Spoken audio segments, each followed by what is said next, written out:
To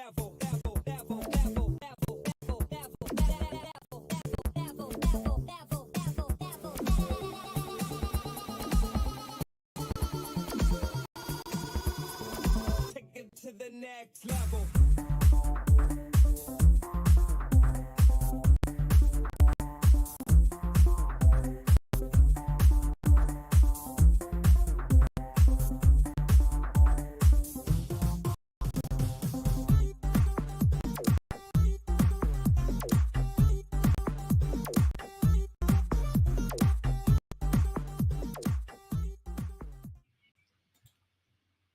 Good evening, ladies and gentlemen. A very warm welcome to the Live Lounge. We are back on a Monday. Phill Bars joined by Jarleth and Jack Gobby Garwood, and we're going to talk absolute nonsense for the next few hours. Gentlemen, how are we? Are you sure this is the Live Lounge after that intro? Are you sure? I mean, it's not I'm glad Live. we're going to do what we normally do.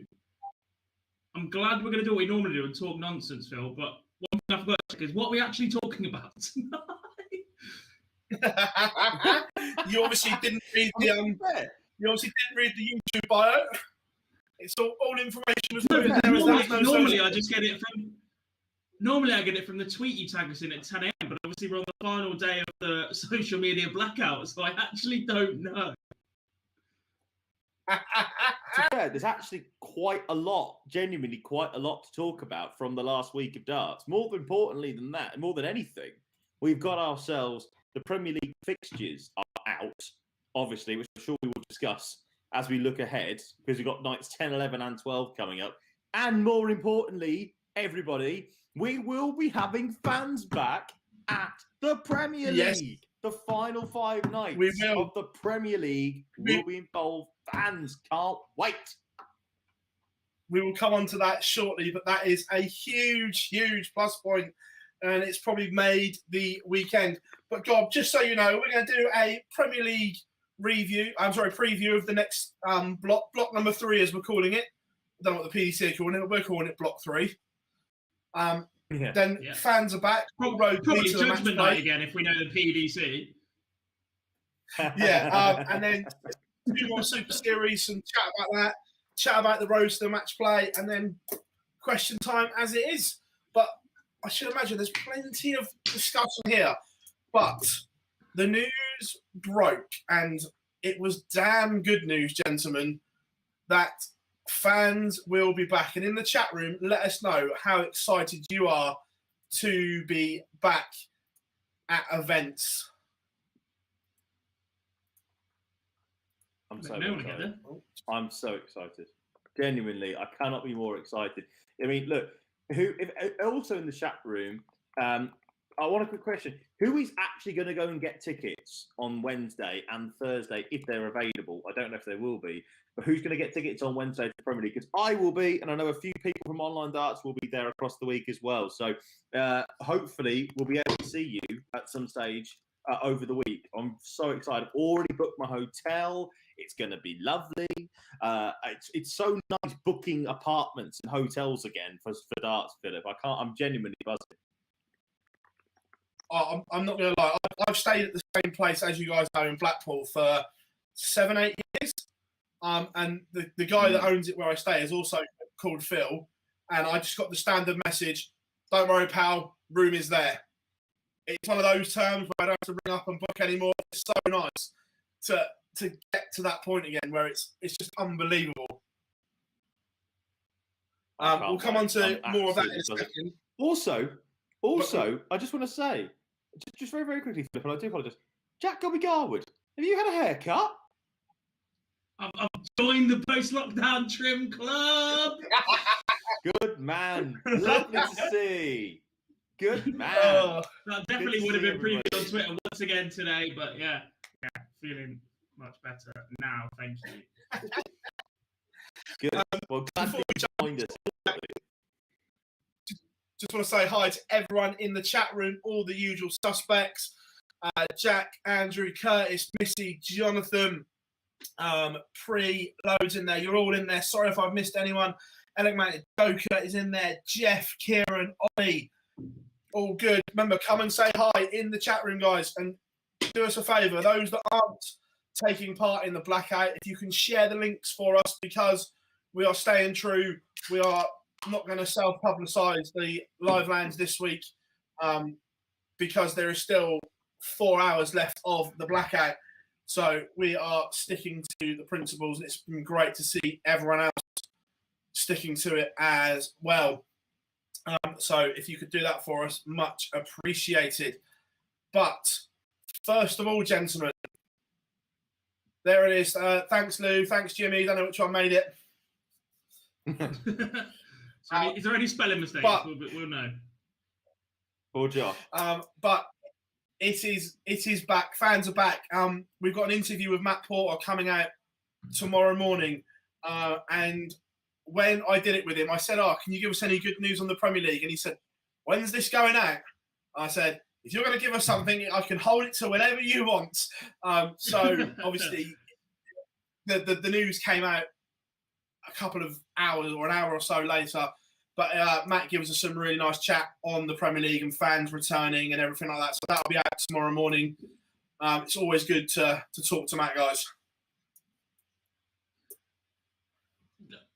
There aren't many other sporting organisations in the world where we can go straight up to the CEO and he can be as honest with us as he is. I just love the access that you can get in darts. It is what attracts us to doing what we do. He's learned from Barry. He's learned from the absolute best. And Barry likes to give away a few more sound bites than Matt does, perhaps. But at the same time, Matt will tell us 100% how it is. If something isn't happening or something is being worked on, take him at his word, because he means it. He ain't hiding anything from anybody. He genuinely wants to give everybody as much information as possible every time he can. But if something isn't ready yet, he's not going to sit there and promise you the world in case they can't deliver and everybody gets disappointed. I think he's absolutely perfect for what he does. Yeah, I completely agree. And it's just great to have him there. But moving forward, before we get excited, gentlemen, before we get to that point, there are 3 nights in Milton Keynes this week. Block number 3 of 4 in the Premier League. And the fixtures have been released.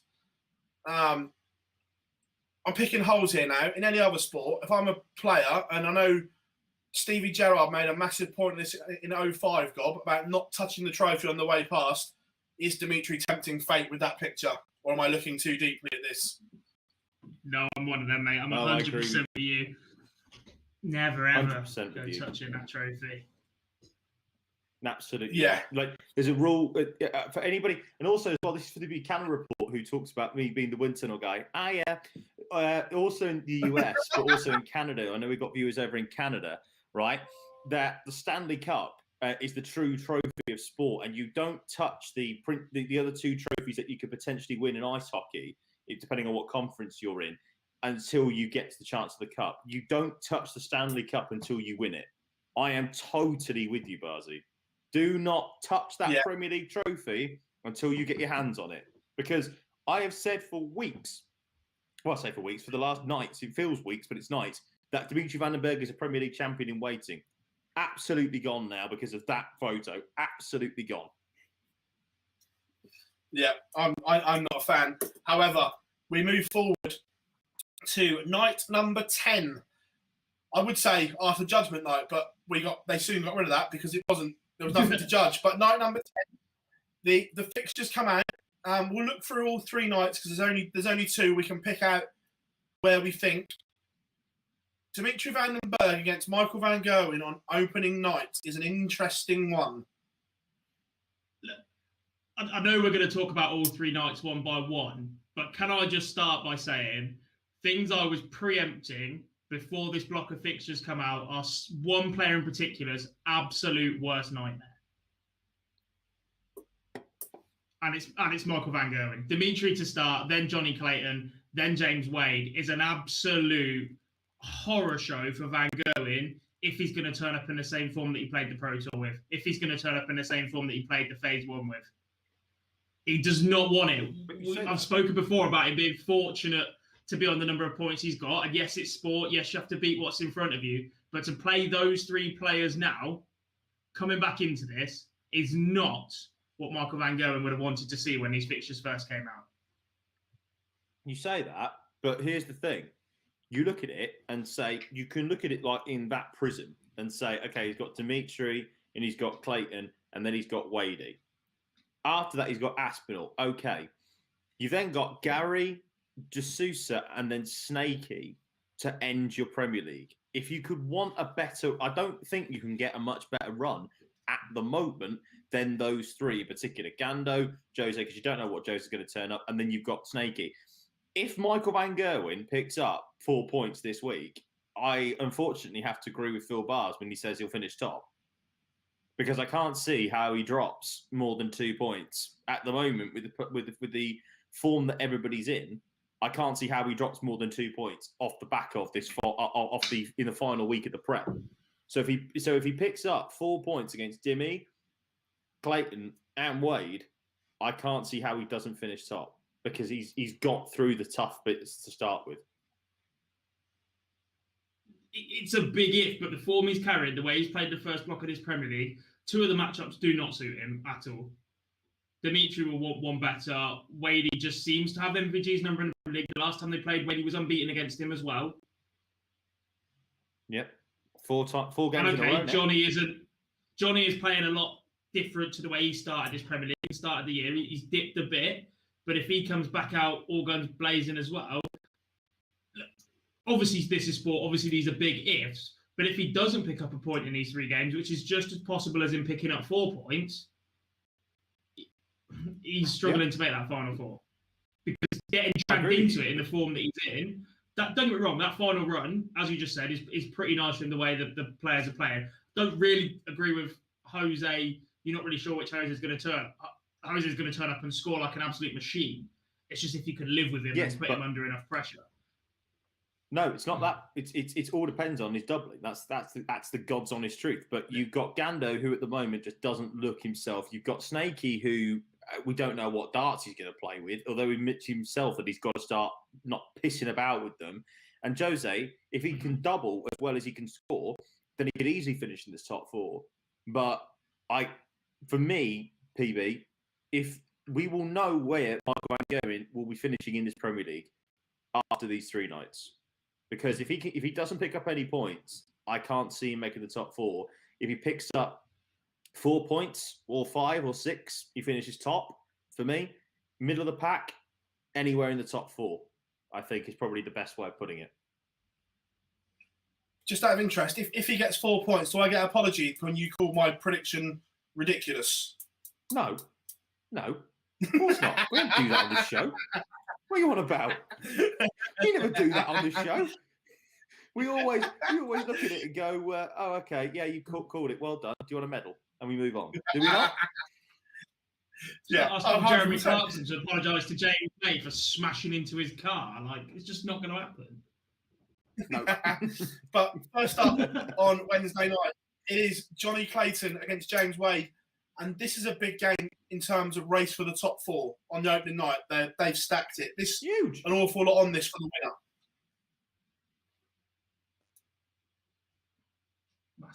Massive amounts on this for the winner. Look, James started the first block slowly, badly. Not the way that everybody expected him to, but I think we could all agree he was massively underprepared. He turned up at the hotel on the Sunday night expecting to be home Monday morning. No intention of playing darts, no intention of leaving his family home for a week or any of that. It just wasn't in the right mentality to play that. The second block, there's an argument that James Wade was the best player there for that week. He was sensational at the times. He averaged over 103 for the week, I think, at that point. He was unbelievable. So Johnny's gone the opposite direction. That second block did not go Johnny's way at all. Massive tone setter for both of these two, I think. Yeah, completely agree. Game 2, bold prediction, because we've still got plenty of darts to play. But if Gary Anderson does not get something from Jose D'Souza, is his Premier League campaign over? In terms of making the finals, I wouldn't say yes. It's over. No, I wouldn't. And I'll say the reason why. Because at that point, it all depends on what Michael Van Gerwen versus Dimitri van den Berg takes place. Do I think that Gander is going to make the top 4 on this form? No. Do I think that he can still do it even without winning this game? Yes. Because 19 points, we've always said, is it probably about enough? You need 20 points to get there. If he's going to do that, he's got to get 6 wins from there out of 7 games. It's difficult. It's difficult. But this is where Jose's got to put his foot down. He's got to say, I am still in this Premier League. Yes, it's been a bit of fun. I've hit a 9 darts, lovely stuff, but I'm in this Premier League to win it. And Gary's got to make sure that he manages to get something out of this game. I agree with you, but I don't know if it's going to be the complete end of the Premier League until we know what's going to happen in the next game. That's my thing. That's my worry.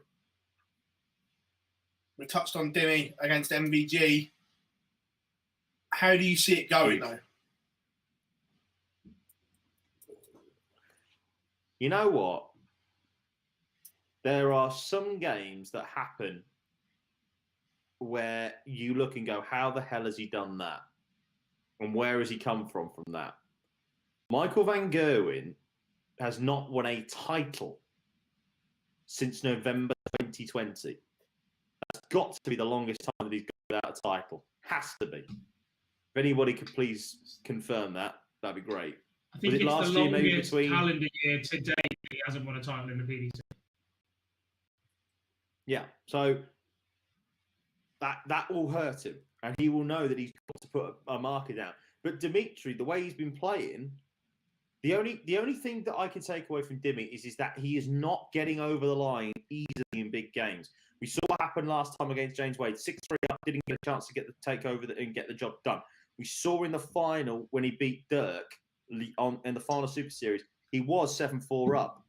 I think it was either 7-4 or 7-5, but he had to get over the leg in the last leg decider. I just have a funny feeling that we aren't. I've just got a funny feeling that MVG pulls this out the bag, and if he pulls this game out the bag, this is a moment for him where he can then start really climbing back into the position for the top 4 for the Premier League. I'm going to say 8-6 MVG. I don't know why, but I'm going to say it. I shouldn't say it because I everything is telling me that Dimitri's going to win this. He's the winner of the last PDC tournament. But I just had this feeling. 8-6 Dimmy. 8-6 Van Gerwen.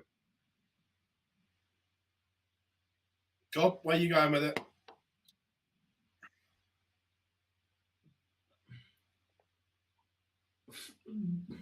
Sport is not played on paper, right? But the form book here is 100% screaming Dimitri Van den Bergh has to win this game.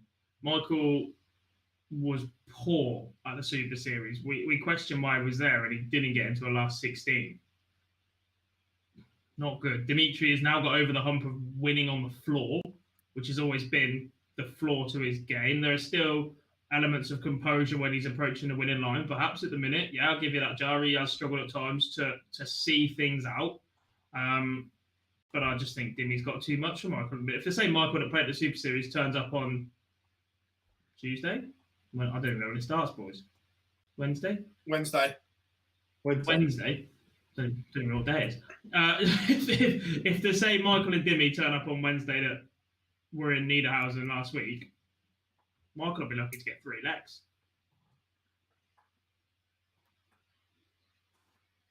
Then, last up, big game for Snakey as well as Aspinall. Aspinall tops the table, but if Peter Wright has the ambition to get back into where he thinks he should be, he has to win this game, Gob.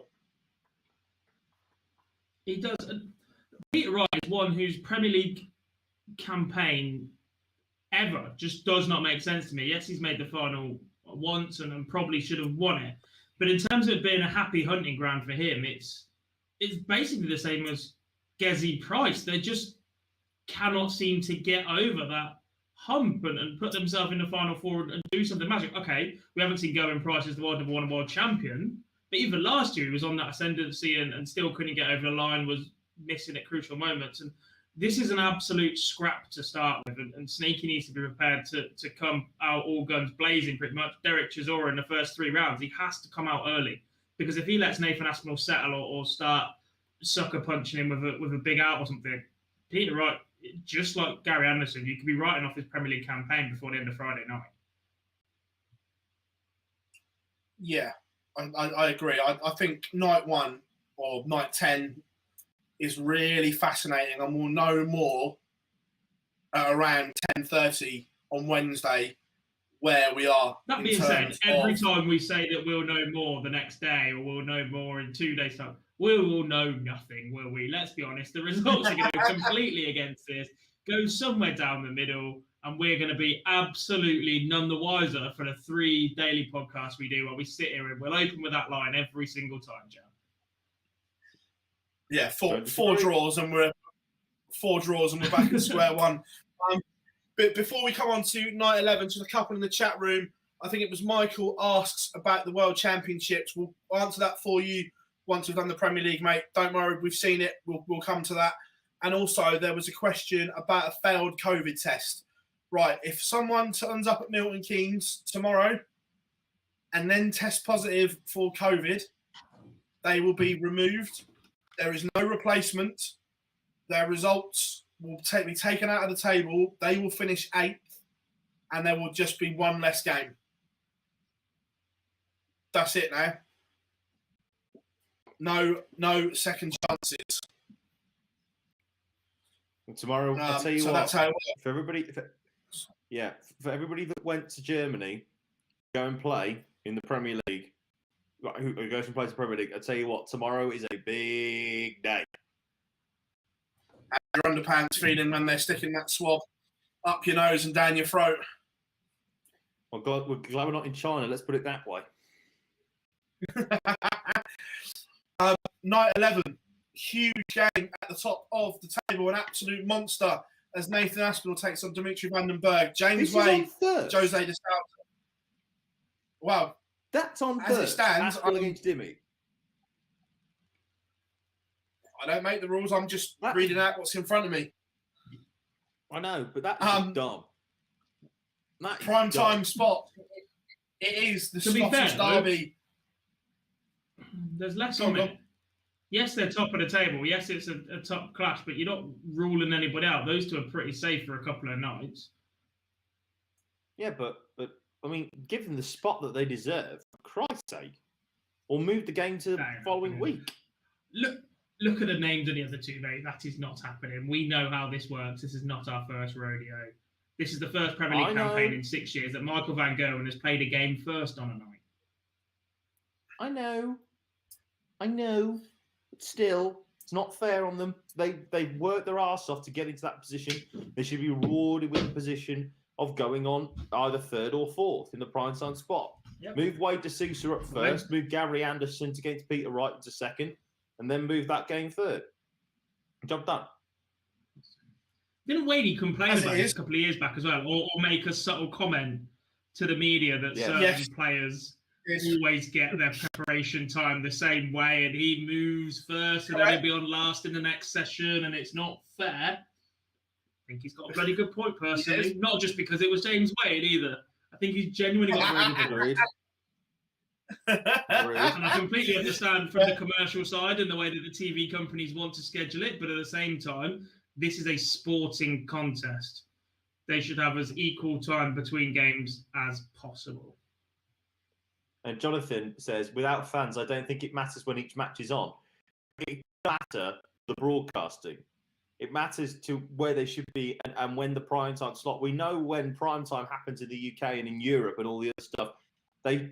Two players are at the top of the league when they are your top 2 players in the biggest competition apart from the World Championships, according to said TV broadcaster. They should be in that prime time spot. But that's another issue for another day. Yeah, anyway. Game 3, Gary Anderson against Peter Wright, battle of the World Cup teammates. And then on last, MVG against Johnny Clayton. How do we see night 11 going, Jar? I'm going to say that Dimmy comes back from losing to Van Gerwen by beating Nathan Aspinall. Although Asp at the moment, there's something about the resilience of the man which is ridiculous, and I love to see it with the way that Asp is playing. But I think Dimmy does beat Asp. I think de Sousa beats Wade. Gando against Peter Wright, toss a coin. Whoever comes out the blocks firing first. And I think that Van Gerwen and Clayton will be a draw.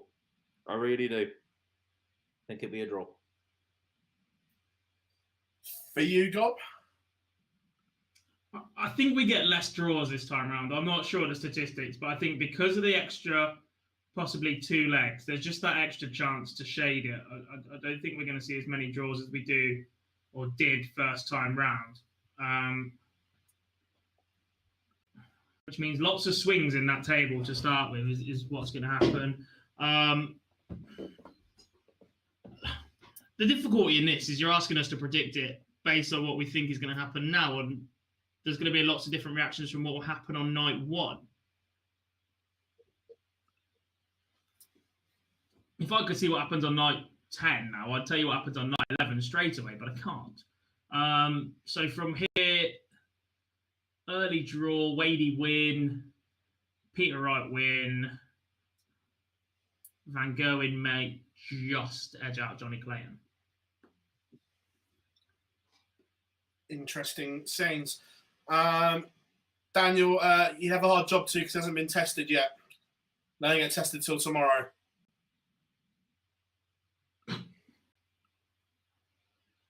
Anyway, if he does, so it's interesting if any of them do. Agreed.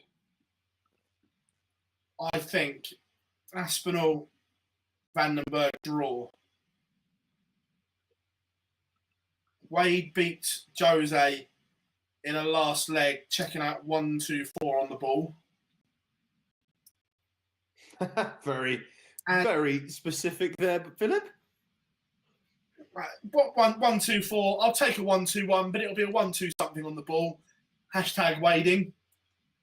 Draw all over that between the Scots and MBG win for me on night 11 off the cuff. Night 12, Buddy, the last one. 2 minutes ago.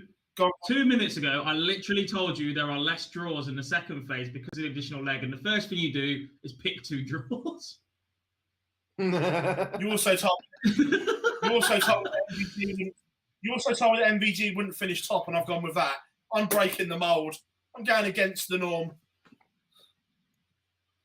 You certainly batting on your own volition here, mate. I'll give you that for trying. You know. Gone rogue. It's like when you're in a T20 match. You're bored of moving your feet. You just plant the front foot and just hit through the line. And if it sails over the boundary, it sails. If it sails to man on the boundary and he goes, "Thank you very much," you just walk off. Bold, but it's what we do. Chris Gale, clear the road, Paul. Stand still, because I'm not running. Yeah, exactly that. Night 12, and hopefully, fingers crossed, everything crossed. This will be the last time we see a poxy empty arena ever again. Hang on. Before we get Poxy because of the situation, not Poxy because of the way they've set it up. Because I think we genuinely have to give them credit, both ITV, Sky, and the PDC. Some of the arenas, that central walkway, the way they've put it up with the banners and everything else, I genuinely think they've done a bloody good job of framing it. The Champions Wall, I think, has been a really nice addition for every event. That's been really, really good to see. Like, they've made the best of it, but it is Poxy because of the rules and the pandemic, not because of the rest of them. I tell you what, the UK Open setup for me was absolutely gorgeous. With Jackie basically flying around the whole entire stage, she could watch whichever stage she wanted to from the top of that balcony. That was incredible, and I'll give full credit to ITV and the PDC for the way they set that up in particular. That was brilliant, and that middle walkway that you have at the World, in particular the way that it was set up at the World Championships, was glorious, absolutely glorious. I'm almost going to miss that. I think that would be a really nice addition, but it just takes up so much seating. Then obviously you can't segregate the friends and family and that sort of thing where the normal walk on and walkway is, and we understand why that's there, but it just looks a bit good, doesn't it? I know it's going off topic here slightly before we go on. But the UK Open format proves why the UK Open shouldn't be at Butlins. It should be somewhere where we can have it like that all the time, back at the Reebok, all in one venue. That's what made the UK Open special. No, I disagree. I disagree here. This is someone, and I appreciate that I am someone who very much is a fan of a Butlins weekend. We all know this. But I just think there's something special about the way they set it up at Butlins. Main stage, lovely stage two reds, and that centre stage, that bunker, having been up there a couple of times now, is absolutely sensational. And if you are in here thinking about going to one event this time next year, everybody, UK Open is one on the bucket list. It's brilliant. Love it. You say that. If you'd have been old school, if you'd have done the Reebok, you wouldn't think like that. Look, I watched the Reebok as a kid back in the day. I think it was very, very good. I'm not disputing that, but there is something special about a Butlins weekend. Gob, am I right, or are you going to sit on the fence? I'm just not as old as Phill, am I? So we're less experienced. I thought you absolutely hang on, get those splinters out, mate. Get those splinters out. I love a Minehead weekender. It's brilliant. Mainly because I get to kick your ass at basketball in the arcade as well. There's none of that at the Reebok, I tell you. That is true, to be fair. That is true. That is very, very much true. There's some great questions in the chat room. We'll answer them shortly on the Premier League. Jonathan, we'll come on to that in a second. We'll just look at night 12 and the last one, hopefully, as we are. Peter Wright against Jose de Souza, MVG James Wade, Johnny Clayton, Nathan Aspinall, and Dimitri van den Berg against Gary, I've got the car running Anderson. I'll tell you what, he must be fuming the fact that he's last on a Friday night. He must be fuming. Oh, he'd have wanted to go first, got it out of the way, and he'd have been home by the time the last match finished. Yeah. Do you know what? This weekend, I actually went not actually via Gando's house, but I went past the wonderful place of Burnham-on-Sea on the way down to Devon this weekend. Lovely part of the world, Burnham-on-Sea. It is. So, come to you first, Gob. Night 12. How do we end up in this block of three? Call them through. Huge game to start. I think it completely depends on how Peter Wright settles for the first two nights. Jose's scoring is going to be solid. We know Peter Wright can score to live with Jose de Souza. If he's on it with the right set of darts, Peter Wright's 180 hitting is as good as, if not better, than what we see from Jose de Souza so far. And Jose is on to break the record in this tournament for 180. Wright just has too many off nights, but when he's on, his 180 hitting is on an absolute nailhead. It is some of the best grouping of a dart you will ever see. So that's a massive place to start. I think the streak continues second time round, second game up. Wadey is not losing to Michael Van Gerwen in the Premier League. He just has his number on that stage, and long may it continue, Mr. Bars. Long may it continue. Game number 3, I think Asper's got too much for Johnny Clayton. I mean, I can't believe we're saying this because literally we were sat here, 4 weeks ago, if that, saying how Johnny Clayton was an absolute favourite for this title. And the way he started this Premier League, by the way, he was top of the league after 3 nights, I think it was. 5 nights. Asper's done something. His turnaround has been phenomenal. And he was at the Super Series, but didn't do massive amounts. But he's going to turn up here and he's still going to put pressure on people. He's still going to pick up points and win games and give it some more emotion. I think he's got a bit too much. And the last 2 nights on the final night that Gary Wilson's played, he has lost 7-4 and 7-2 and not looked competitive. And it would not surprise me if this happens exactly the same. There's a little bit between him and Dimitri, a little bit of history, shall we say. I think that's Gary getting wound up by that is the only way that this one goes close. If not, it's a swift handshake. Thanks for coming, young man. Yeah, you've done me in a couple of times, but I'm off. Are you trying to say Gary remembers when people slow him down? I mean, no. Well, not just I would him. not insinuate that. Someone in his sport, because he didn't. Not just him. Not just him that remembers. Maybe someone who supports sides as well. Not mentioning any names, of course. Jar, how do you see the 4 nights going? What's that, sorry, Garth? How do you see the 4 games going on night? Yes. D'Souza beats Wright. Van Gerwen ends his record against Wadey. Aspinall loses to Clayton. Dimmy beats Gary.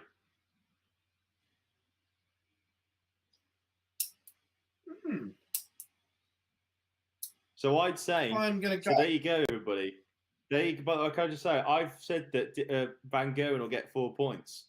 And we know what I said at the start of this segment. I think I might have to change my mind come the end of Friday's show. Well, I won't be on Friday's show, but come the end of Friday, I think a certain Mr. Van Gerwen will be top. Peter Wright will beat Jose de Souza playing with the World Championship darts. Michael Van Gerwen beats James Wade comfortably in James's only below par performance in block number 3. Nathan Aspinall will see off Johnny Clayton in the last leg. And I'm going bold. Vintage Gary Anderson turns up, gone back to the Noir darts, bins the code ones off, and beats Dimitri 8-6. Go hard or go home, gents. It's all on Gary finishing, let's be honest.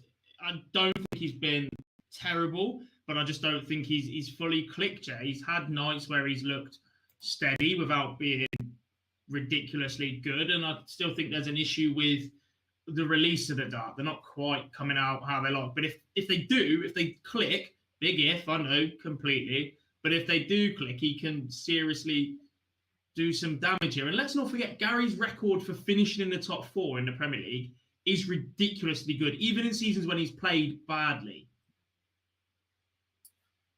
And the boys that have been there and done it before, Gary, Michael, Wadey, know that, okay, you cannot win the Premier League in the first 9 nights, but you can be eliminated, not relegated. We get in trouble if we say relegated. Massive old adage. You can't win it to start with, but you can definitely lose it. These guys know that this second phase is where they have to turn it on, where the hard work starts. And I, as a fan, I don't particularly enjoy this second phase. We've already seen a lot of this. The games are an extra 2 legs potentially, and I think they drag on a little bit. But the players know that this is the time that you start earning your money. Yeah, and I'd like Gary to go back to either the world champion double blue ring or the Noir darts. They're the one that works for me. I don't like the code dart for him. If he goes back, I think we could see some absolute beautiful stuff. Just a quick shout out in the chat room. Niall Cullerton, who played in the Online Darts Live League last week. Hope you got home safe, mate. Played some really, really good stuff. And it looks like the werewolf nickname has stuck as well. So it looks like he's stuck with the werewolf. But played some great stuff, mate. It was all good. Better than the serial killer that we gave Martin Clearmacher anyway. Martin Clearmacher. The serial killer. Jeez.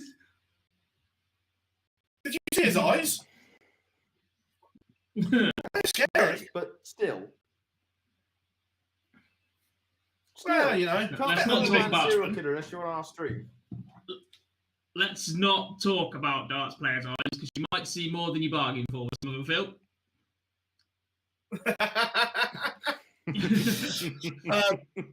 But yeah, that's how, and hopefully these 3 nights in Milton Keynes, as we said earlier, will be the last time that we ever see empty stadiums, arenas again.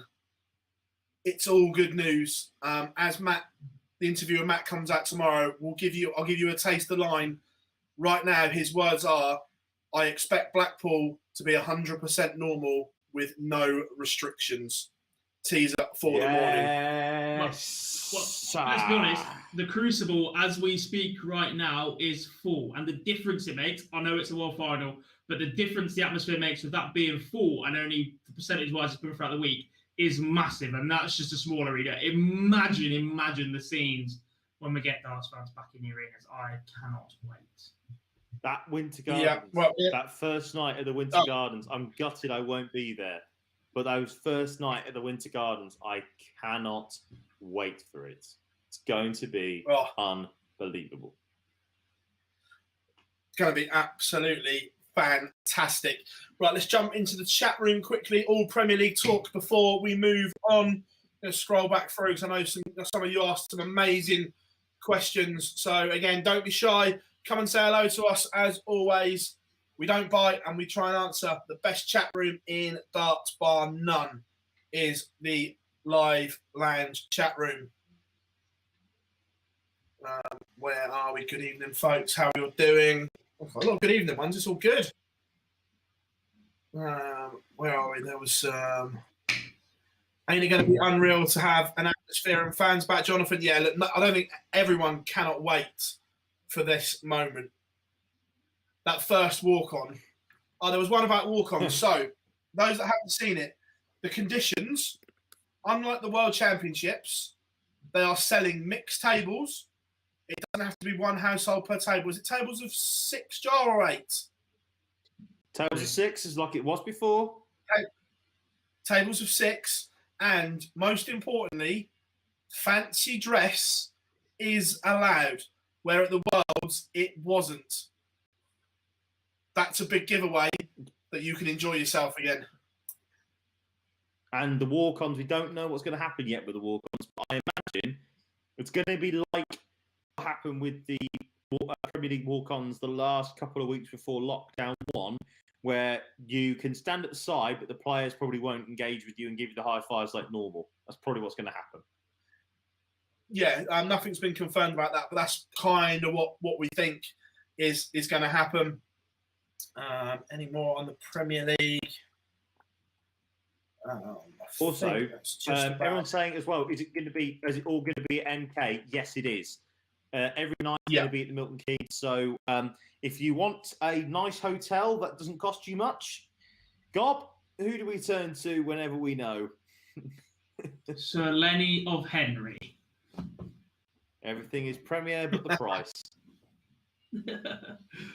So, there's a couple of really nice hotels that we're not sponsored by them, but I tell you what, Premier Inn, if you want to sponsor us, we are more than happy to have you on board. We'd love to stay in one every single bloody time we go anywhere. We basically keep you afloat. So now's not a good time to tell everybody that if you suddenly declare that perhaps some other Premier League fans kept you up all night and didn't get a good night's sleep, you get your full refund at the same time as well. Well, yeah, that's a good point, to be fair. But also, the good night guarantee. And a more serious note, the good night guarantee. Premier Inn, write to us. We'll happily stay in there and we'll promote you every single bloody night because we love you. give us some info at onlinedarts.com. Can you imagine if someone from Premier Inn's watch this going, oh, all right then. Yeah, go on then. Don't ask, you don't get, do you? No. No, Jonathan, we'll come on to the match play in a second. Yeah, Jonathan also asked about the Euro Tour very, very quickly. Because we're talking about the Matt Porter interview. Can you give anything away? Did he mention the Euro Tour? Not specifically, but the hope is still August time. The Raven effect. Wash your mouth out. More Premier Bin than Premier Inn. Wash your mouth out with soap, man or woman. Oh, Premier Inn's the most comfiest bed going. It's mint. Without a shadow of a doubt. Phil, do you remember when price range anyway? We're not exactly staying at the Hilton, are we? Yeah, but I've stayed at one because my stepmom is a lovely. My stepmom has that many diamond points. It's ridiculous. So I normally stay at the Hilton sometimes. I've stayed at Hilton, stayed in Premier Inn. Not even a debate. Premier Inn beats it hands down. Even when we're in the bubble and have to stay at the DoubleTree Hilton at Milton Keynes, Premier Inn beds are still better. Agreed. For me. Also, people might ask again, when tickets might go on sale. Tickets are on sale Wednesday, the 5th of May from 12 p.m. BST if you're a PDC annual subscriber. So if you subscribe PDC to PDC TV and you are an annual subscriber, so not the monthly subscriptions, then you have a chance to purchase tickets. Then the next day, 24 hours later, the tickets will go on sale for the rest of the general public to buy from 12 o'clock on Thursday, the 6th of May, 12 o'clock BST. I'm no rocket scientist, but unless you've got a PDC TV privilege membership, I think you might be disappointed. No expert, but I think you might be a little disappointed. I agree with you for the playoffs. Maybe not necessarily for a couple of nights earlier in the week. I don't know, because there's going to be 1,000. And remember, even for the World, there was still a load of tickets left, and that was 1,000 as well, wasn't it? So there was still loads of tickets left for the World Championships at the time. So I don't know, because remember, international TV subscribers can't really purchase tickets because they can't really come into the country. At the moment, we don't know because of the travel restrictions and all that sort of stuff. So I think you will be disappointed for the playoffs. I don't think you'll be disappointed if you want to go earlier in the week. Does that make sense? Yeah. Niall makes a good point here, but he says you do get a warm cookie at the DoubleTree. Yeah, perhaps if the Premier can introduce the warm cookie. Yeah, good point, well made. Very true. Very true. Missy said, how many fans will be there or let in full capacity? Full capacity, MK, is about 3,500. Yeah. Because they put the terrace ones up, which they build, don't they? Is the thing, so they can fit more in with the terrace style they put up. But just 1,000 table seats all day long. And like we said earlier, the match play currently will be full. Absolutely amazing. And that's between 2.5 and 3, isn't it? Normally inside the Winter Gardens. 3.5, I think, because you've got the standing room at the back. Of course. Of course. That's what makes it unique as well. The fact the Winter Gardens. I've got a Winter Garden segment teed up after this one. We'll come on to that in a minute. Let's not ruin it. Right. From there, also the PDC announced this week, players have 8 more opportunities to get to Blackpool. There will be Super Series 4, Super Series 5, one at Milton Keynes in June, and one back at the Reebok in July. I think certain players now will feel a little bit more at ease that they've got an extra 4 to get there, Gob. Yeah, I think so. Look, this is sort of what we expected in terms of balance and giving the players opportunities. I'm hoping this is the last time we see blocks of 4. They've been good. But I wouldn't mind a return back to weekends, or at least long weekends as well. I think 4 is... We're having some very, very good days, but I think there are the odd day in the middle where the standard just dips, and I don't think the players are enjoying that big block away. I fully get it's a professional tour, but I wouldn't be surprised next year if they move away from everything being 4s. But like you said, more opportunities for the players now to pick up money to get them into Blackpool. We might have to start re-estimating where we think players are going to need to get to in the race to the match play in terms of order of merit, ranking money. But yeah, 2 more blocks. Perfect. Yeah. We knew one block, Super Series 4 was on jar, but they've added Super Series 5, which is obviously great for the players. Now, what do we think the cut-off is going to... Yeah, sorry. I was going to say, gives Barney a chance to qualify. That would be hilarious, wouldn't it, Jarleth, says Curtis in the chat room. Oh, yeah. It would be fantastic. We'd love to see it, especially. I'd love to be interviewing him and asking him questions in the chat. What's that? Sorry, go on. I'll tell you what. If Barney qualifies, he is the opening night game. He plays first for the crowd's return. Not even. Barney's return That'll with the crowd's return at the match play. You will be hearing either Tiger. No, I don't disagree with you on the opening night, but I think it will probably be third or fourth on. Yeah. Just a feeling quick third one or before we fourth. touch on this. Missy, without going on to Dark Connect, I don't know is the honest answer. Yeah, without going on the stats on Dark to be fair. Yeah, he would have been close, but without checking it, I don't know. So you know what we said about 22.5 grand? About to say, you know what we said about 22.5 grand being the cutoff potentially? I think £25,000 you might have to get. I think if you've got 25, you might be safe, but 25 grand could be the cutoff for the match play now. Maybe 24. I think Merv's safe. I don't know. Look, not with 8 to go. It all depends what the last 8 of 3 turn up. Look, we're not saying that the players in the hunt are going to smash every Pro Tour. If I'm Ian White, I'm a little bit edgy. I'm still feeling pretty good in myself as number 16 on the full order of merit. But if Johnny Clayton jumps ahead of me, because he's only 1,500 quid behind me, Ian White's on 25,250. If he keeps playing Pro Tours the way he has been recently, he's not going to add a lot to that. If anything, in 8 events, the way Ian White's played the last couple of weeks. The way they've been playing, for me, Ian White will not be in the top 16 after the Super Series. Johnny Clayton will overtake him, and then Ian White will go into the Pro Tour Order of Merit for me. Yeah, which he's on 25,250, so he should be safe. But if something freakish happens and all the players below and Darius on 19 sneaks up, we could be in for an interesting race. I think.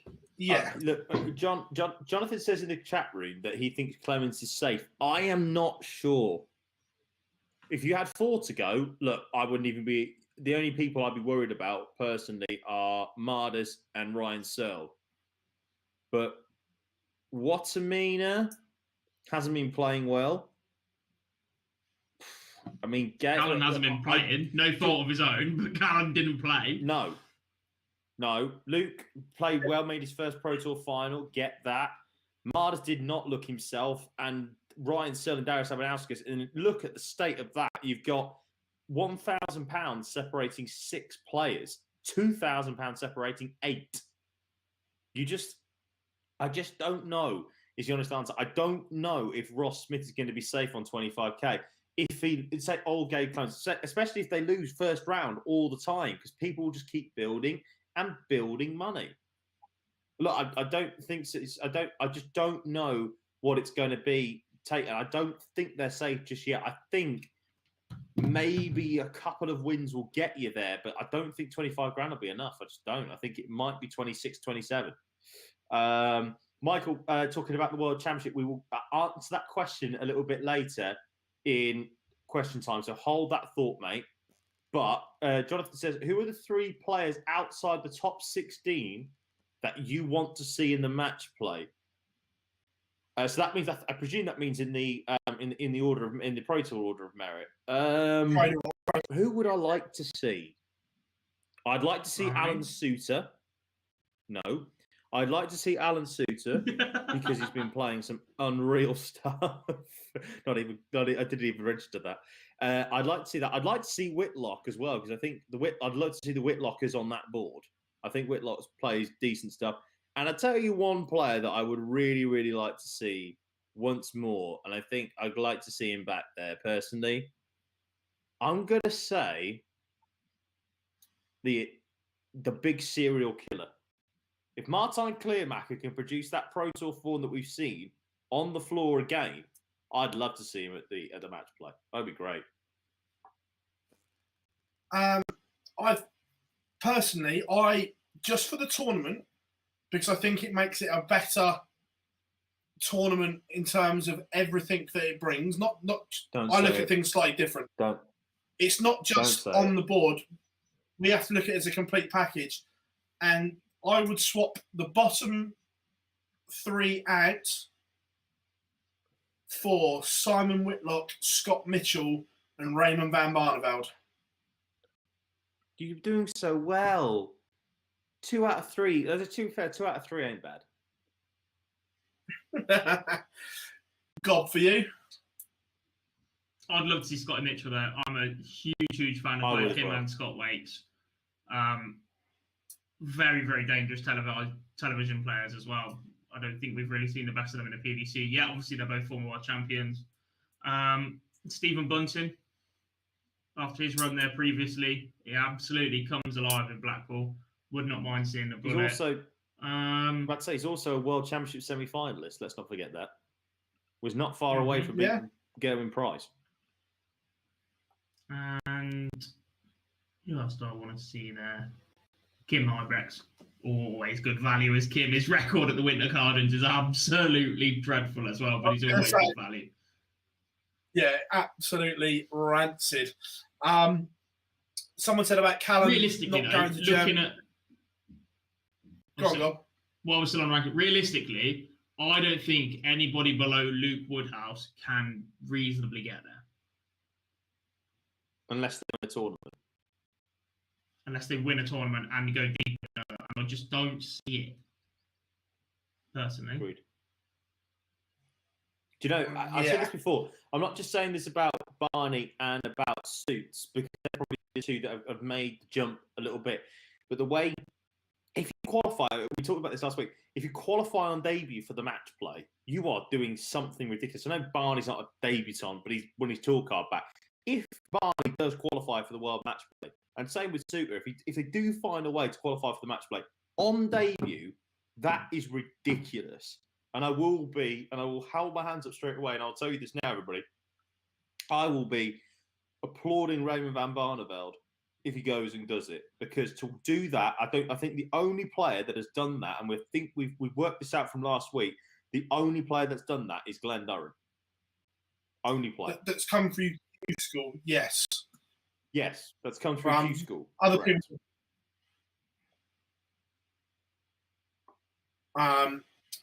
So yeah, as we've put it up there now, that hallowed picture. Can't wait for that to come back. But just touching on obviously the Super Series and the road to the Winter Gardens kind of all roll into one here. Someone said about Callan not going to Germany could cost him. He didn't. It wasn't the fact that he didn't want to go to Germany. He couldn't go. He got to Manchester Airport, and his COVID test was 10 minutes outside the 48-hour window of him landing in Germany. So it wasn't a case of him not wanting to go. It was 10 minutes on a test, which meant he couldn't, unfortunately. Jonathan says, who needs a big Super Series 4 and 5? There's a few. After Nienhausen, there's a few. Yeah. Suter, after we thought we might go and do bits, didn't really perform that great. Ian White, we talked about. Barney as well. Because after winning that tournament, he ain't really done much else. Devon needs something to kickstart himself. Devon Peterson needs something to reignite that fire. Bunting, world semi-finalist and match play quarters or semis. Semis. Needs to make sure he's getting there. Merv? And players further down, right? Just not even looking at the race to the match play.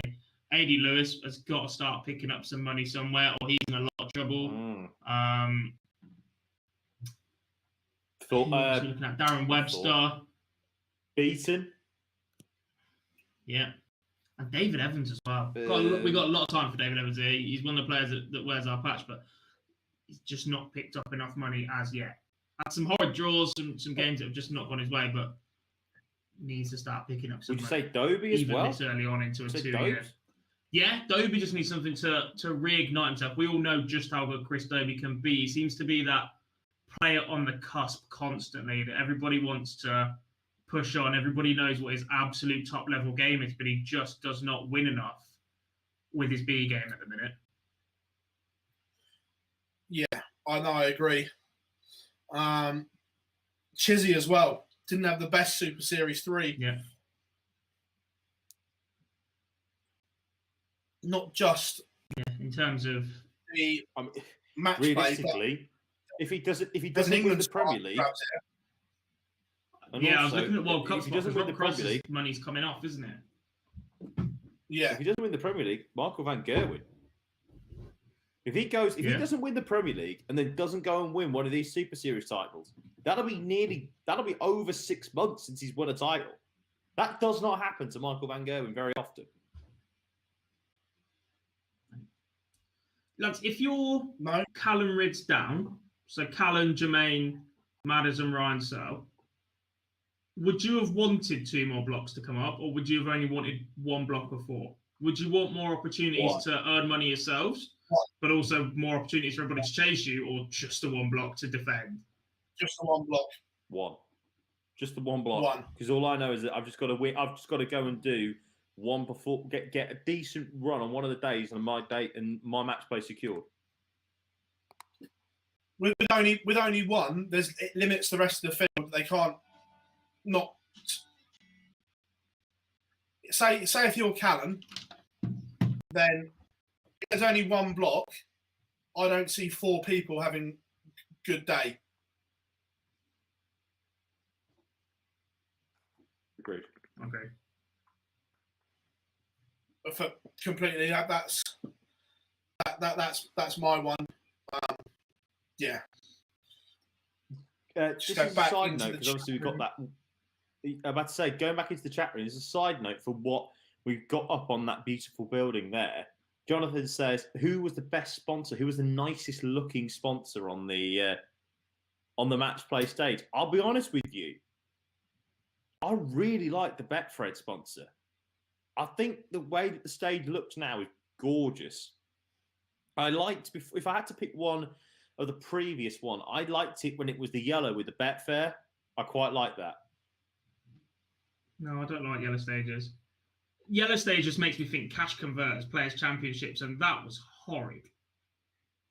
No, I disagree. I liked it.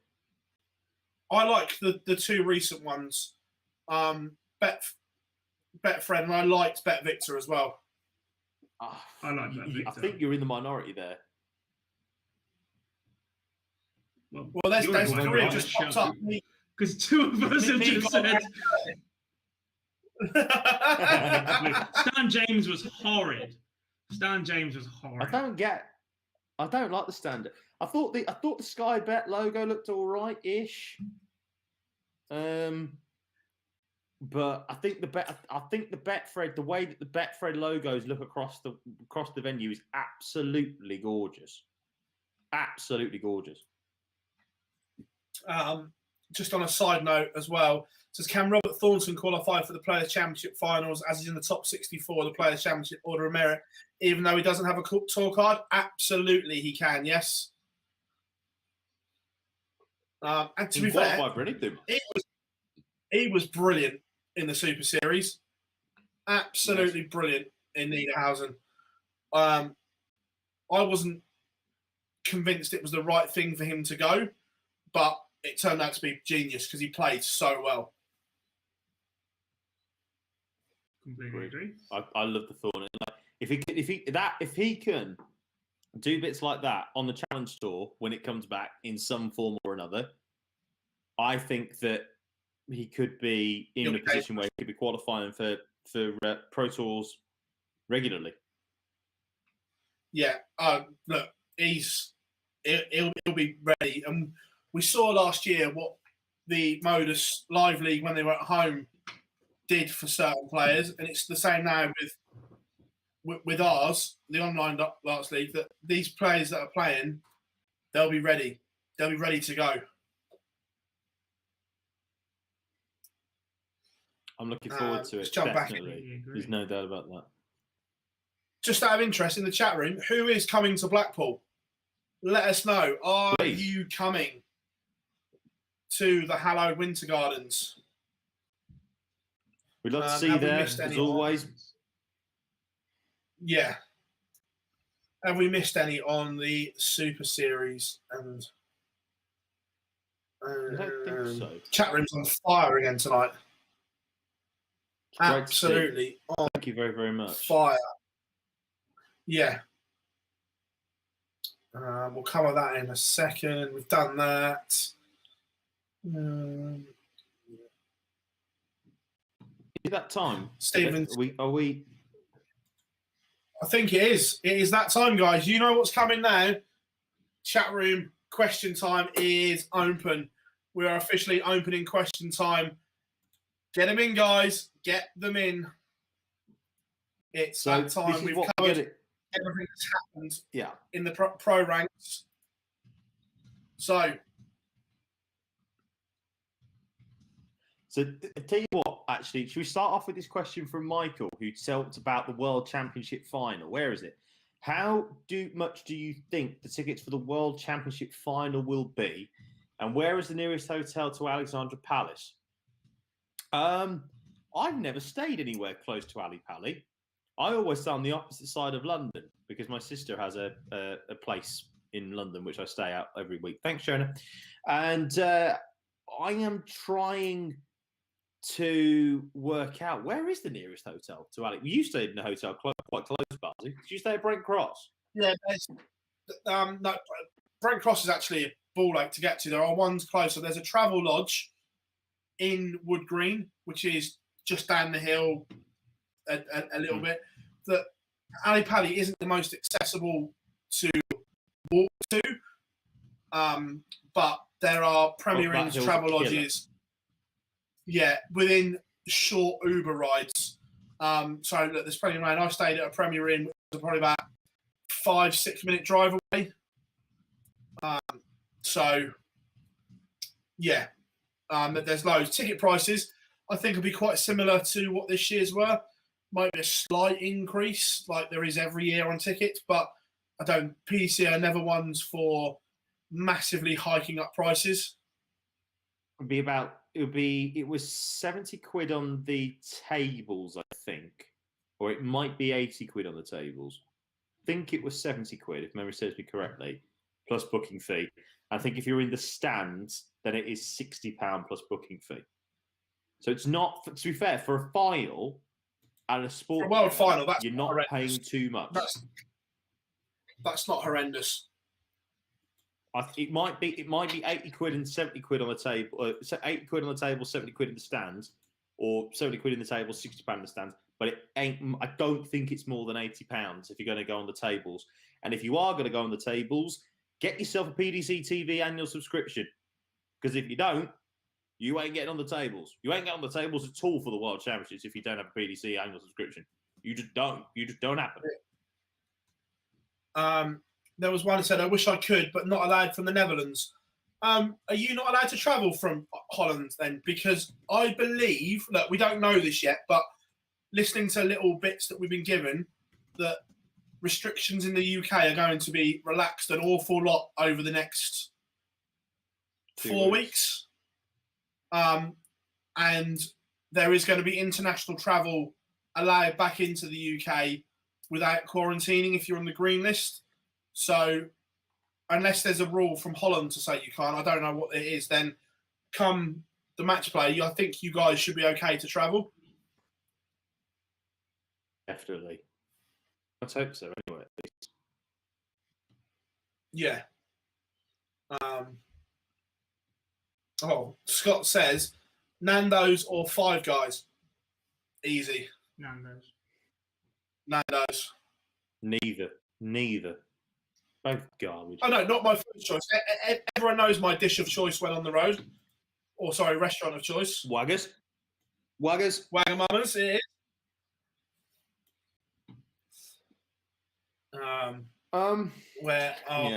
Yeah. Also, here's one. Jonathan asks your favourite match play final. He'd go with Gary against Mensah. I don't think there's many better ones. Yeah. The only one that comes to mind might be, well, there's two that come to mind. Well, I don't know. One that automatically springs to mind is the 1816 between Taylor and Part.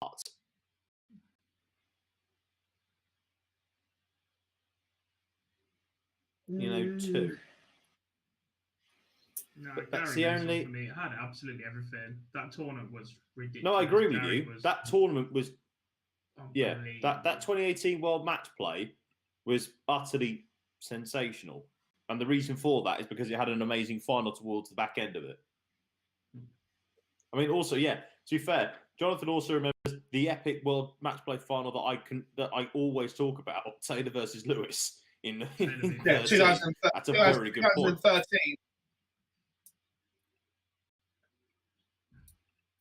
Yeah, 2013 is right up there. I'm showing my age a little bit now in terms of averages and whatever, but 98 Harrington against Baxter was a great final for drama. Mm. Yeah. But it is Gary Mensah for me. Those 2.5 years just following every dart that Gary Anderson threw. Sheesh. Yeah. Yeah, no, look. That's the stage where dreams are made of. George says, would you get out of bed if you had to play Aaron Beanie in a Pro Tour semi-final? Can we not talk about Aaron Beanie on this show? Because the last time we did, his manager came and had a go at us for supposedly having a go at him. Despite the fact that the day before, when he made a Pro Tour semi-final, we were praising him non-stop. So we don't talk about Aaron Beanie on this show now for obvious reasons. Oh, we talk about everything on this show. Would I get out of bed? Yes. That's true, yeah. Would I fancy my chances in it? Yes. I said I do want to race the World Series final. 90 once. But tickets haven't gone on sale yet. Do you know when they'll start? No, but I'm guessing soon. It's a good arena, that. Is it the AFAF? I think it's called. I probably absolutely butchered that, but really nice arena in Amsterdam where they did the World Series final 2 years ago. Really nice. But it's a great place. Wasn't a final. I just want to say, I heard Amsterdam's a great place. I heard Amsterdam's a great place to get red wine. Philip, can you confirm or deny? Some great red wine in Amsterdam.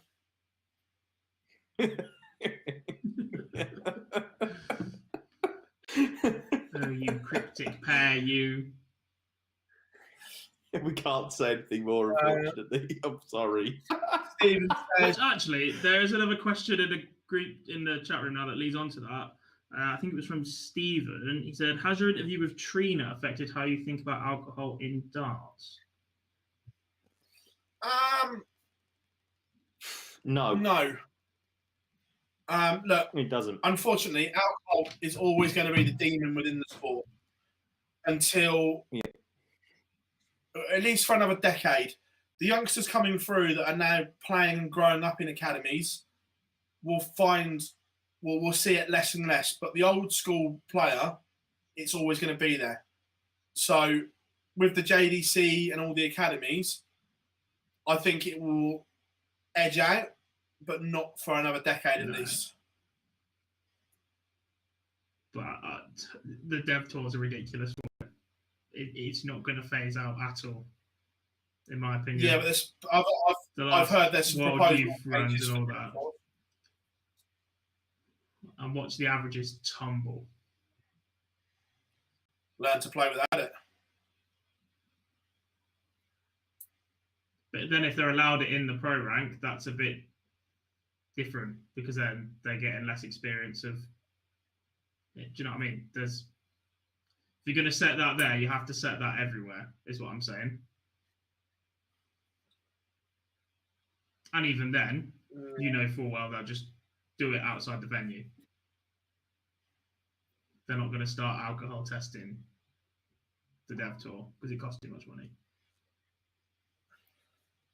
Don't know, but look, alcohol's always going to be the demons within the sport. Look, responsibly, I have absolutely no issue with alcohol, and I will back that as someone that has, not to the same extent as Trina or Andy Ford or any of that, but someone who has had issues with alcohol myself, used correctly and that sort of thing, no issue with it. Once you learn to manage it, it's just completely different when it's allowed to consume your life, I guess. Yeah.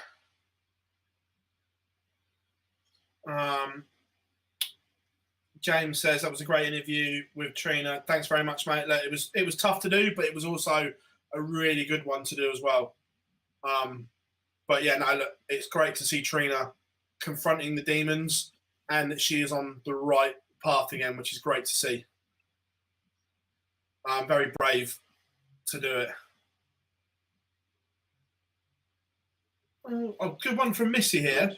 I would like you guys to tell me if there is one game to watch in a replay. What game would you guys tell me to go and watch? Ooh. Anderson Taylor 2015 World Darts Championship final. That game had everything. And to be fair as well, Taylor versus Barney. I'd say Taylor versus Barney 07 as well is not a bad game to go and watch. Genuinely class. Two of my favourite games of all time.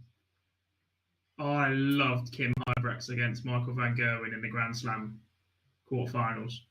I adore that game. I go back to that constantly when Kim hit the 9. And the other one is MVG versus Gary Anderson in Dubai. Yeah, that's they're playing outside, and they literally complete the game. They are just throwing 180s as if they're throwing 26s and you're a pub player. It is so easy for them. It is ridiculous. That's right up there. Both average was it 111 it finished or something like that. Over ridiculous. 21 legs.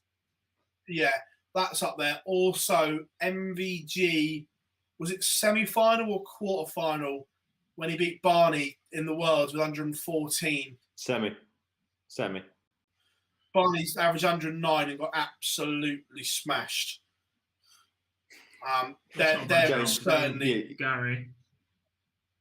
The double 9 darter that Taylor had against Wade, that was ridiculous. The fact that Taylor threw 2 9 darters and still won in the last leg, or with 2 legs to spare him, it was ridiculous. Same time, solid that night.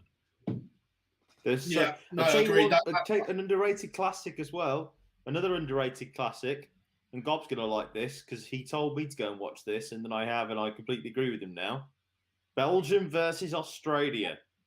2015 World Cup quarter-final. What a game that is. What a game that is. Please. Also, I'm showing Maze now because Jar certainly don't remember this one. But Mason versus Adams, World quarter-final at Lakeside. That was just drama at its absolute sporting genius. Also, as well, people mentioning obviously Taylor Lewis. Look, the thing is about that game, and this is where I get everybody just needs to take a step back from it. Those first 20 legs were incredible, right? Oh, well, I say that. It's probably actually those first 15 legs were incredible in that game. Taylor smashed him 16-8. The rest, or 16-9, I think it might be. The actual rest of the game after 15 legs wasn't that good. And so... it wasn't that good. It wasn't that competitive. A.D. Lewis dropped a level. Taylor stayed where he was. Lewis missed a couple of chances to level up. Taylor punished him and reeled away with it. And then Lewis sort of started to dip. Yeah. I mean, good one here for... Durrant's first world final. In the video. Was it against No, sorry, not against Noppert. Noppert. Sorry, Durrant against Mark Bergini. Noppert was the Excuse me. second Durrant one. against Mark Bergini. I thought was a class game in the World Final. Hanky O'Shea at Lakeside final. That was unreal. Yeah. Yeah. There's also a good one here. Knicks Jonathan and says, watch the That was Darts class. Mavericks documentary last night. Yeah, those that haven't seen it, it's on YouTube. Darts Mavericks is a really good watch. Really, really good watch. The snooker version is being released this week, is it not? I think so, yeah. Gods of Snooker, which is effectively the same. Let's be fair, there's probably only what you call 3 real Mavericks in snooker that completely broke the mold.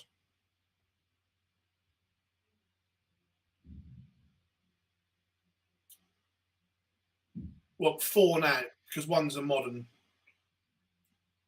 Yeah. Curtis says, the worst game you ever watched. No disrespect. There's plenty I can tell you that now. Oh, no. Don't Jim say- Long, Mickey Mansell from darts. Sorry, it's the most horrendous game of darts I've ever had the misfortune to watch. And it put the Especially whole that way to session 5 that far sets. behind. It put the whole session that far behind that they were queuing to get into the evening session as they were trying to get people out because it had overrun that long. What was that? Oh, was it 2014? That preliminary round game. Who was it? So dear pulled me. it. Pardon, sorry? What didn't Sky get rid of it or bin it off or something? If I remember rightly. Yes. Well, they cut something else. Muramatsu against Harrington as well. That wasn't game. That wasn't a great game. That was in the prelim round. To be fair, tell you what wasn't a great game actually.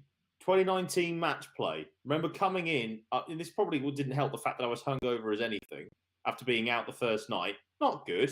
Let's not be honest about it. But Ratajski against Webster, round 1, Sunday afternoon of the match play. Give me strength. That was tough. Yeah. Mark says about Ben Cheeseman. You've obviously heard the Q School stories then?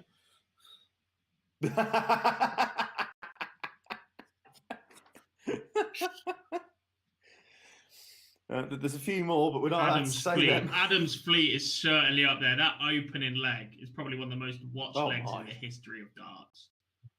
Oh, yeah. I'll tell you what as well. Mark's just come up with an absolute belter. You forget about this game. Thornton Wade from the Grand Prix. When they both did the double in 9 data. Oh, that they was both class. did the double in 9 data. Yeah. That was brilliant. Yeah. Again, you forget things like this. Keep them coming, guys. Some great questions here. You've got to stick in. There's another one. Oh yeah, Jonathan Roberts talking about Roran French at the 09 World Championships. That might be the game that I'm thinking of. Good Lord. Yeah, that was tough. Yeah. Yeah. I think Selby's one away. Someone Jack says in the chat room. Lovely. Oh yeah, Warren French 5, Akira Nagakawa 3. Jesus, that was poor. Yeah, wasn't great. What else have we got in here? You guys have been on fire tonight. Keep them coming.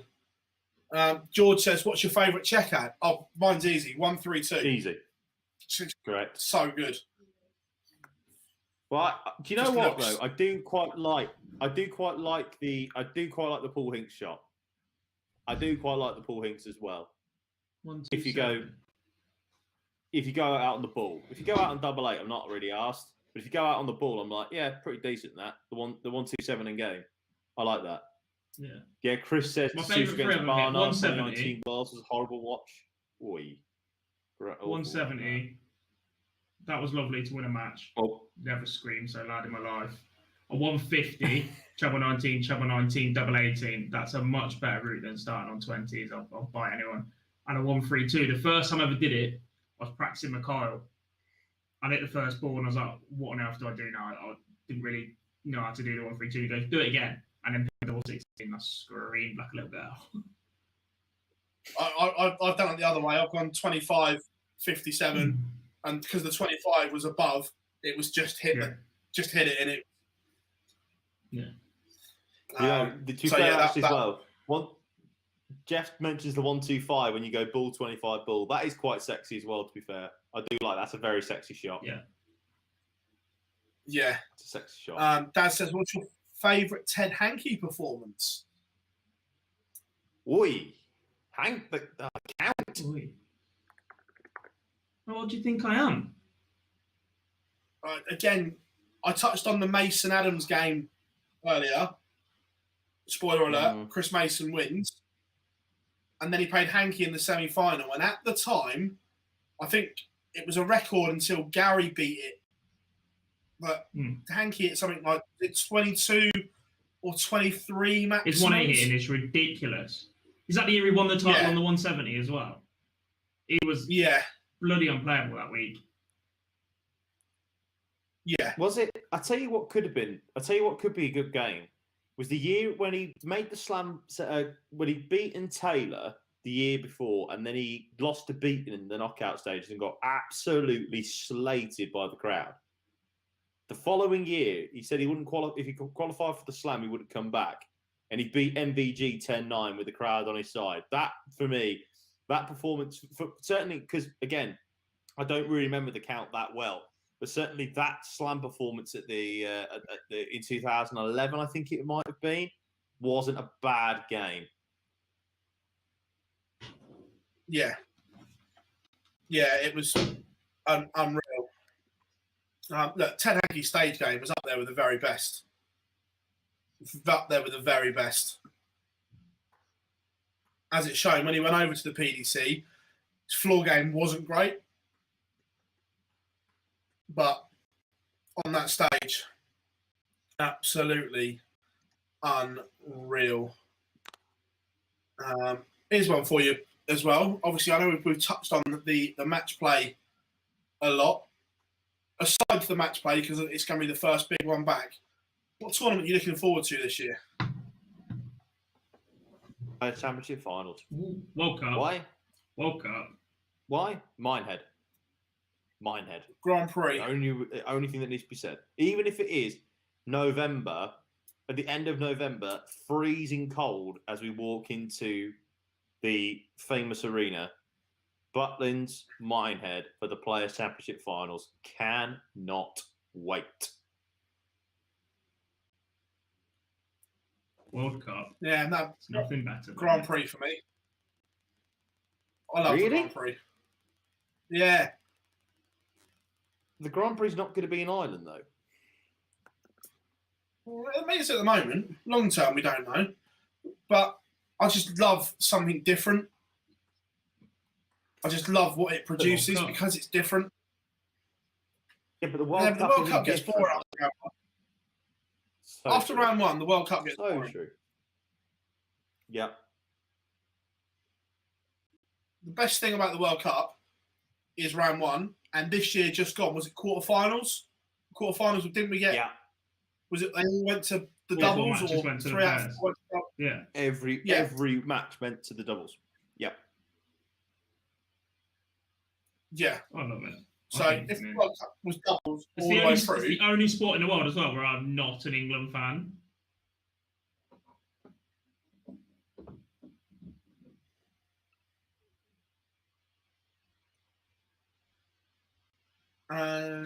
Missy said around darts news in English, is it true?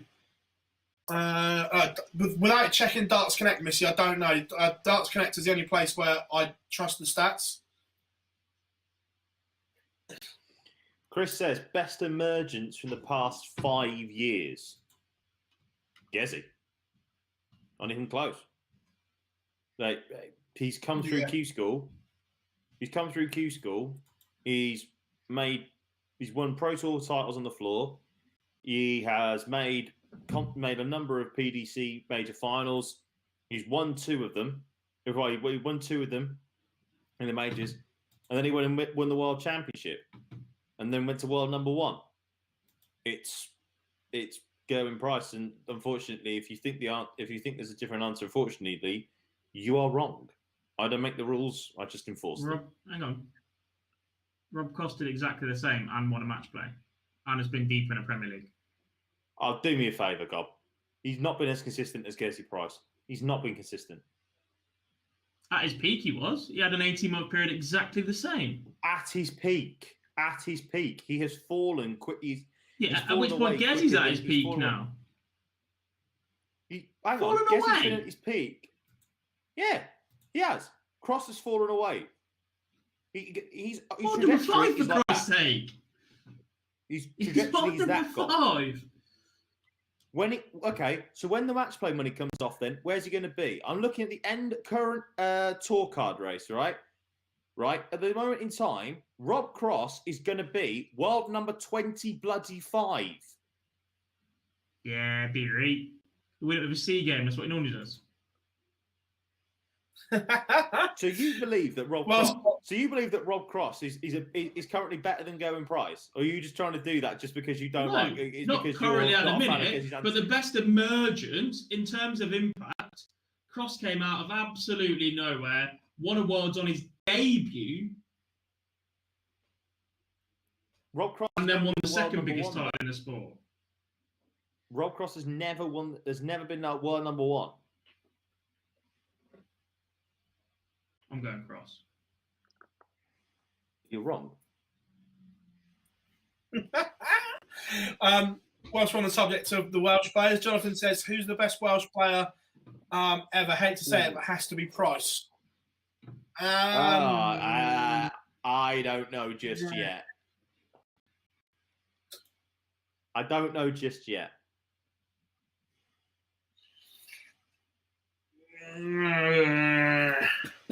Didn't we do this the other day? Didn't we do this with Chris Mason the other week? I'm sure this was brought up. You really want to say the Prince of Wales, don't you, Barzy? You really want to say the Prince of Wales. Yeah. I am. For longevity-wise, right now, Richie Burnett. If Gezzy wins another world title, Gezzy wins another world title, yeah. If he wins another world title, not an if, when he wins another world title, then yeah, I agree with you. Yeah, long term Price will be. I'm not arguing that at all. But right now, for longevity, the Prince of Wales. Jack starts on Wednesday night, Sky Sports.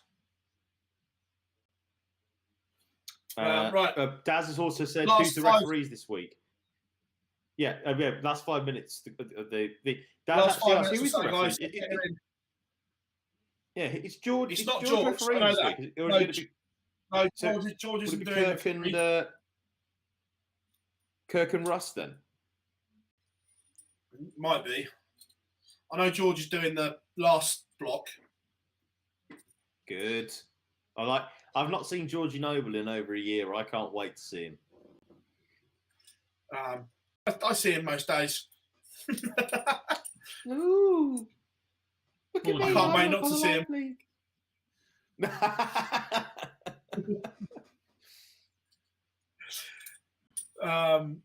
So yeah, last 5 minutes or so, guys. Get your last ones in.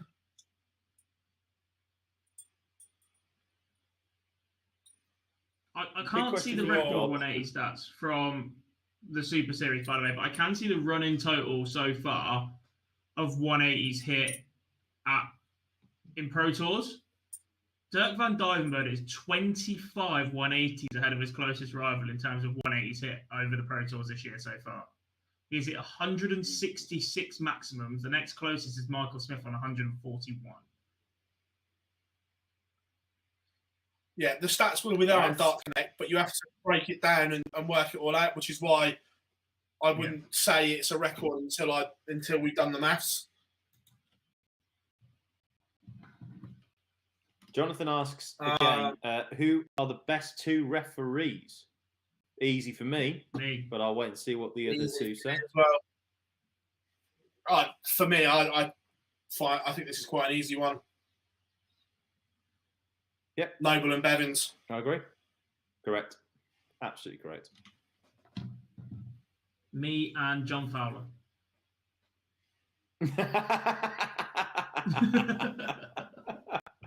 Anyway, moving on. Yeah.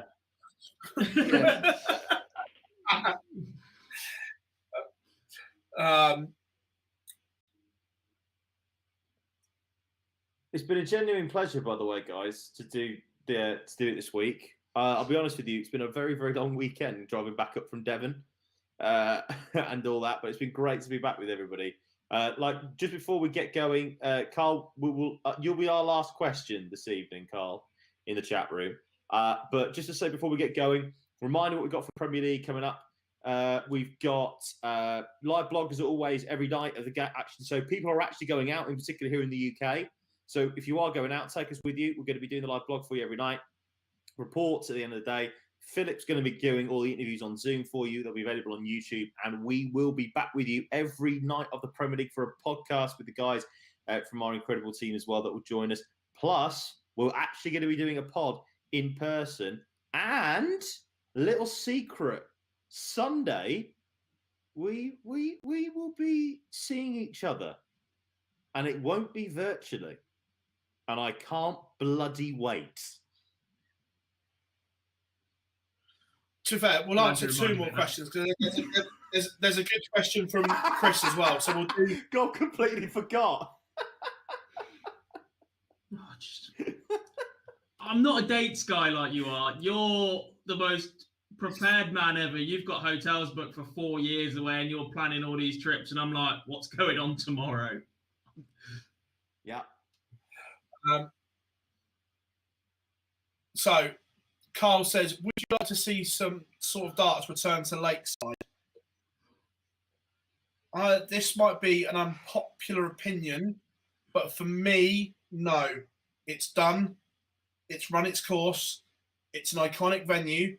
All new ventures, I would like to see have their own identity stamped on them. Just me personally.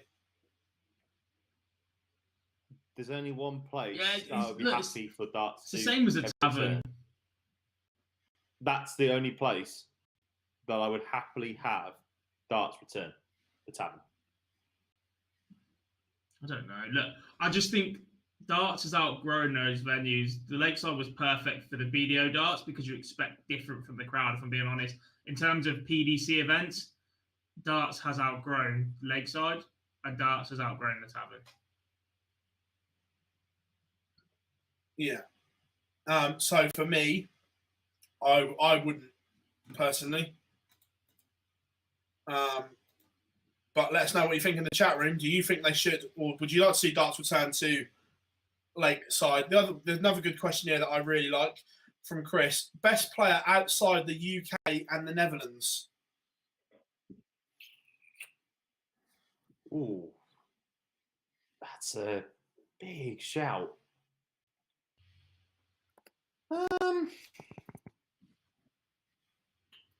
Ever or currently? Because ever, for me, it's John Park.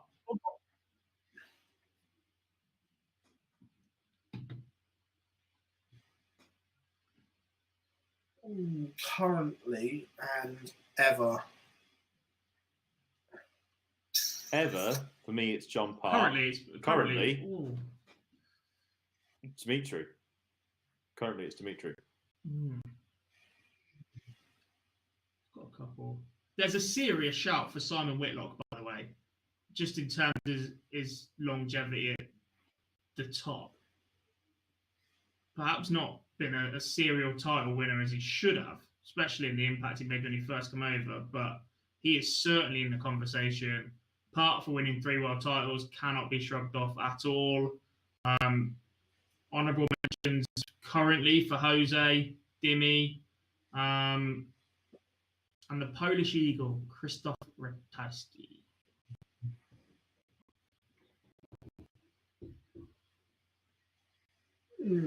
Yeah, I think Gob summed it up quite well there. But I agree, Simon Whitlock cannot be underestimated in that shout for what he's done longevity-wise. I completely agree with that. Yeah, I think we've summed it up quite well, to be fair. Right, guys, we've waffled for an hour and 45 minutes. Unless one blistering question comes in while we are wrapping up, we're going to get ourselves ready to go. Premier League returns this week. Remember, at Online Darts, we will have everything covered, whether that's the website, YouTube, we have it all. So make sure you give us a subscribe now. And like we said, we have got an unbelievable giveaway at 10K. We are etching closer. The subscribers are going up every day. So make sure you're on board. Make sure, because this is going to be absolutely epic. So make sure you get to 10K. If we can get there in the next week or so, then it will be there. The competition will be placed out on display for you all to take part in. But I want to thank you all for it. It's been great. Chat room absolutely on fire, ladies and gentlemen. I've been Phill Bars, as always, been joined by Jarleth and Jack Gobby Garwood. We will see you all on Wednesday for the Premier League return. It's been emotional, and we will see you all then.